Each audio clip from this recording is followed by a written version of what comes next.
Physics में जो unit first है 12th क्लास में, उसके सारे के सारे इम्पोर्टेंट, बिल्कुल इम्पोर्टेंट सारे, यानी कि यूनिट फर्स्ट के सारे जो है फॉर्मूले एक ही वीडियो में आपको जो है यहाँ पे अवेलेबल हो जाएंगे, जो एग्जाम में आप लोगों की बहुत ज़्यादा हेल्प करने वाले हैं। ठीक है, एक बार इस वीडियो को देख के चले जाओगे तो सारे फॉर्मूले एकदम लर्न हो जाएंगे।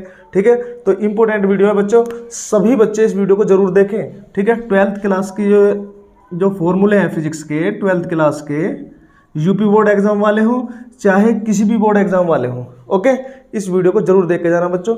एक ही वीडियो में सारे फॉर्मूले देखिए।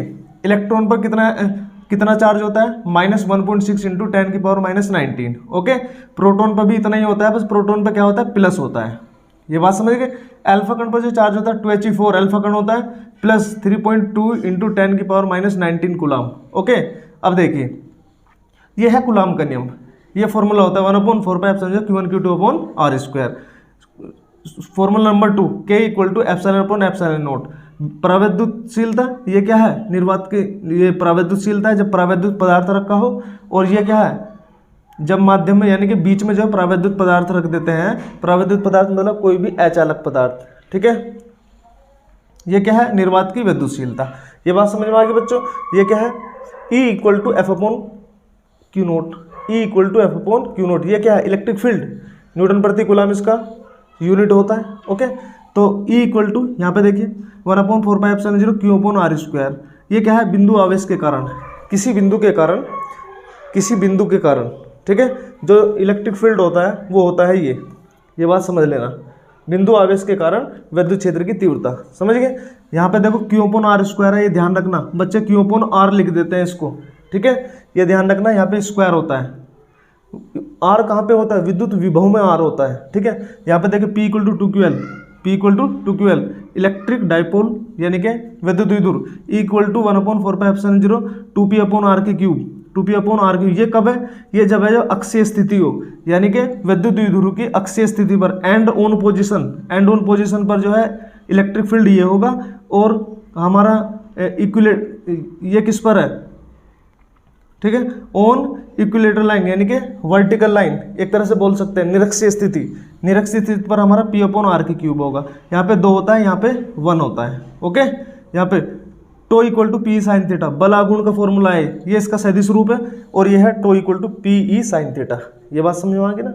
ठीक है, τ = Pe sin θ, ये बात समझ में आ गई। अब आ जाइए यहाँ पे सूत्र नंबर 9, घन कोण क्या होता है भाई, घन कोण का सूत्र क्या होता है, d = A/r²। भी होता है, अगर थीटा हो तो dA cos θ/r² भी होता है, और इक्वल टू में 4π, यानी कि ओमेगा की वैल्यू 4π भी होती है, ये भी होती है। हम न्यूमेरिकल के अकॉर्डिंग जो है इसको एडजस्ट कर सकते हैं। स्टेरेडियन इसका यूनिट होता है, स्टेरेडियन। अब यहाँ पे जो φe विद्युत flux, electric flux, E vector dot dA vector, okay, E vector dot dA vector, φ = EdA cos θ। E vector dot dA vector क्या होता है, EA cos θ।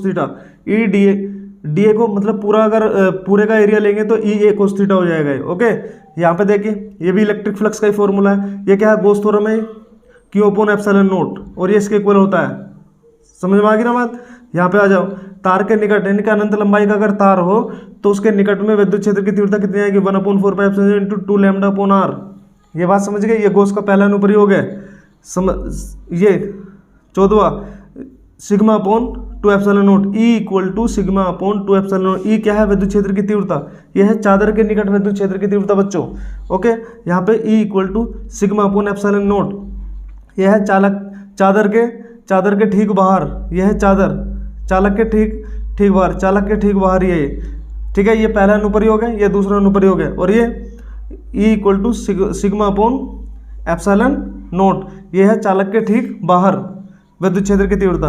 अब आ जाओ विभव पर, V = W/Q। W क्या है, वर्क, Q क्या है, आवेश, V क्या है, विद्युत विभव यानी कि इलेक्ट्रिक पोटेंशियल क्या होता है, अनंत से किसी आवेश को विद्युत क्षेत्र के भीतर लाने में जो कार्य किया जाता है उसी को क्या कहेंगे, विद्युत विभव कहेंगे।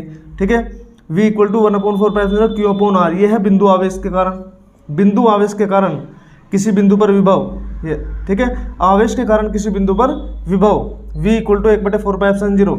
ये सारे के सारे इंपॉर्टेंट फॉर्मूले हैं बच्चों। ओके ठीक है। इसके बाद 18 v equal to 1/4πε0 p upon r के cube, p upon r square, sorry p upon r square, ठीक है, इसे याद रखना, ठीक है, p upon r square. Volt, volt इसका क्या होता है, यूनिट होता है। तो v इक्वल टू 0, ये कब होगा भैया, एंड ऑन पोजीशन, यानी कि अक्षीय स्थिति पर ये फॉर्मूला होगा। निरक्षीय स्थिति पर क्या होगा, ये वाला फॉर्मूला। इसे बोलते हैं इक्विलेटरल लाइन, आप देख लेना इसको। 19 E equal to minus delta V बटे डेल्टा, ये क्या है भैया, विभव प्रवणता और विद्युत क्षेत्र की तीव्रता में रिलेशन, विभव प्रवणता और विद्युत क्षेत्र की तीव्रता में रिलेशन। 20वां क्या है, W बराबर PE 1 माइनस कोस थीटा, ये क्या है, किया गया कार्य है। जब विद्युत द्विध्रुव को थीटा कोण पर घुमाएंगे तो कितना कार्य किया जाएगा, W बराबर PE 1 माइनस कोस थीटा।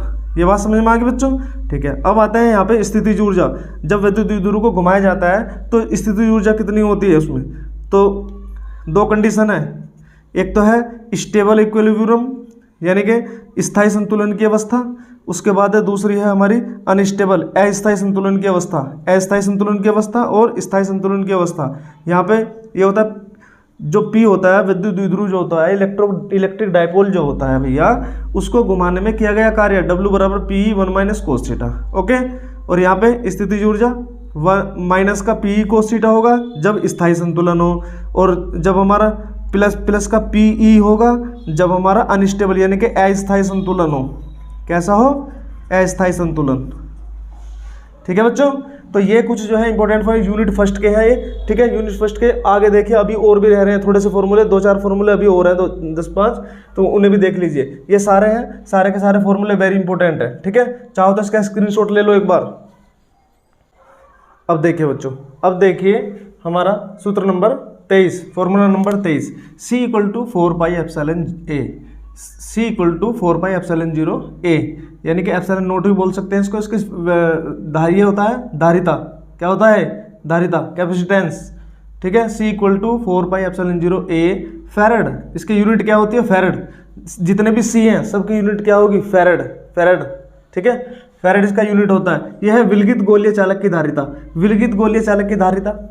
ये विलगित को मतलब isolated sphere conductor, isolated sphere conductor, ये वाला देखो इस फिगर को, ये देखते ही याद आ गया होगा आपको। ओके, आवेशित चालक की स्थितिज ऊर्जा, आवेशित चालक की स्थितिज ऊर्जा कितनी होती है भैया, ठीक है। U equal to 1/2 CV square या 1/2 QV या 1/2 Q स्क्वायर अपॉन C। इसका मतलब क्या है, इसका मतलब यह है कि न्यूमेरिकल में जिस चीज़ को आपको दिया जाएगा, न्यूमेरिकल में मान लिया आप लोगों को जो है C और V दे दिया तो इस फॉर्मूले को लगाओगे। न्यूमेरिकल में मान लिया Q और V दे दिया तो ये वाला फॉर्मूला लगेगा। न्यूमेरिकल में मान लिया ये Q और C दे दिया तो ये वाला फॉर्मूला लगेगा। ओके, तो C के U स्थितिज ऊर्जा जो है ये होती है, ठीक है। इसके बाद V यानी कि दो चालक है हमारे पास, एक चालक एक का नाम क्या है A, एक का नाम A दे दिया, एक का नाम दे दिया B, ठीक है। दोनों को जो है एक तार के द्वारा आपस में जोड़ दिया, ठीक है। जोड़ने के बाद जब इसमें करंट प्रवाहित किया जाएगा तो मान ले पहले पर विभवांतर कितना है V और दूसरे पर क्या है V2। पहले पे V1, पहले की धारिता कितनी है C1, दूसरे क्या है C2। ओके, तो V इक्वल टू क्या हो जाएगा C1 V1 plus C2 V2 upon C1 plus C2। इसका मतलब क्या है, कॉमन पोटेंशियल कितना हुआ दोनों पर कॉमन पोटेंशियल होगा ये वाला फॉर्मूला, इंपॉर्टेंट फॉर्मूला है। C equal to K epsilon 0 upon D। 26 C equal to K epsilon 0 upon D। समांतर प्लेट संधारित्र की धारिता, यानी कि जब पैरेलल प्लेट होती हैं दो, ठीक है, उनके बीच तो इनका जो वो निकाला जाता है, धारिता जो निकालते हैं इनकी, वो सबसे पहले तो ये कब है, जब प्लेटों के बीच में जो है कोई प्राविद्युत पदार्थ रख दिया जाए। प्राविद्युत पदार्थ मतलब क्या होता है, जैसे कागज रख दो, मोम रख दो, लकड़ी रख दो, उस टाइम पे क्या होगा, उस टाइम पे होगा ये वाला फॉर्मूला। और जब निर्वात हो यानी कि वायु हो या निर्वात हो, निर्वात का मतलब जहाँ वायु ना हो, ठीक है, वायु हो या वायु ना हो, तो उस टाइम पे जो है ये क्या हो जाएगा, जो धारिता हो जाएगी वो हो जाएगी ये C naught equal to epsilon naught A upon D। समझ गए, ये दोनों में समझ लेना दोनों को।